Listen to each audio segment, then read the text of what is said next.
Section 5 4 deep work strategies. अब आते हैं काम की बात पर। रोजमर्रा की भागदौड़ में इस डीप वर्क को कैसे लागू किया जाए, इसके लिए 4 बहुत ही बेहतरीन रणनीतियां हैं।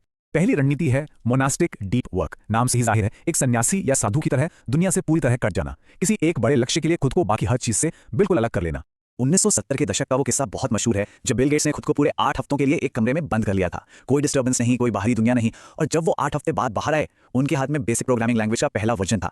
इसी एक कोड ने पूरी माइक्रोसॉफ्ट कंपनी की नींव रख दी। अब हर किसी के लिए 2 महीने गायब हो जाना मुमकिन नहीं है, लेकिन इस सन्यासी वाले तरीके के नतीजे सच में जादुई होते हैं। दूसरी रणनीति है बाय मॉडल डीप वर्क। यह तरीका उन लोगों के लिए एकदम परफेक्ट है जिन्हें नॉर्मल लाइफ भी जीनी है और बड़े काम भी करने हैं। इसमें समय को 2 हिस्सों में बांट दिया जाता है, कुछ वक्त घोर एकांत में और बाकी वक्त आम जिंदगी में।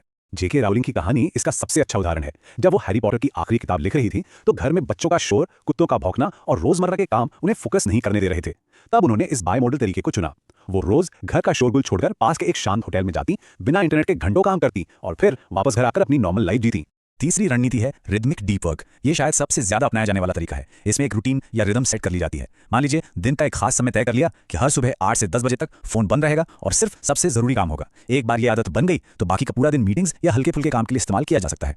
और चौथी रणनीति है जर्नलिस्टिक डीप वर्क। ये उन लोगों के लिए है जिनका शेड्यूल बहुत ही बिजी और अनप्रेडिक्टेबल होता है, ठीक एक पत्रकार की तरह जिसे जैसे ही खबर मिलती है वो सब छोड़कर काम पर लग जाता है।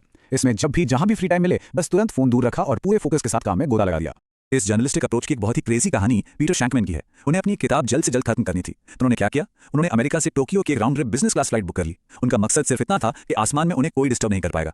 30,000 फीट की ऊंचाई पर उन्होंने लगातार 30 घंटे काम किया और जब प्लेन वापस लैंड हुआ तो उनके हाथ में पूरी किताब तैयार थी। फोकस पाने के लिए उन्होंने जो कीमत चुकाई, वो शानदार काम के आगे कुछ भी नहीं थी। तो इस पूरे एक्सप्लेनर का निचोड़ क्या है? पहली बात, शैलो वर्क एक ऐसा मीठा जाल है जो सीधे ऑटोमेशन की तरफ ले जाता है। दूसरा, बार बार काम बदलने से पैदा होने वाला अटेंशन रेजिड्यू हमारी प्रोडक्टिविटी को दीमक की तरह खा रहा है। तीसरा, डीप वर्क बिना ध्यान भटकाए कुछ कमाल का बनाने की एक रेयर और बेहद कीमती स्किल है। और सबसे अच्छी बात, कोई भी इंसान अपनी सहूलियत के हिसाब से इन चारों में से कोई भी तरीका अपना सकता है। बस शर्त एक है, फोकस से समझौता नहीं।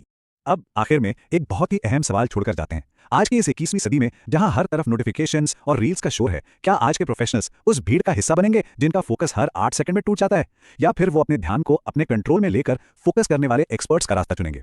ये वो फैसला है जो आने वाला कल तय करेगा, क्योंकि इस नई सदी में एकाग्रता से बड़ी कोई दौलत नहीं है। इस एक्सप्लेनर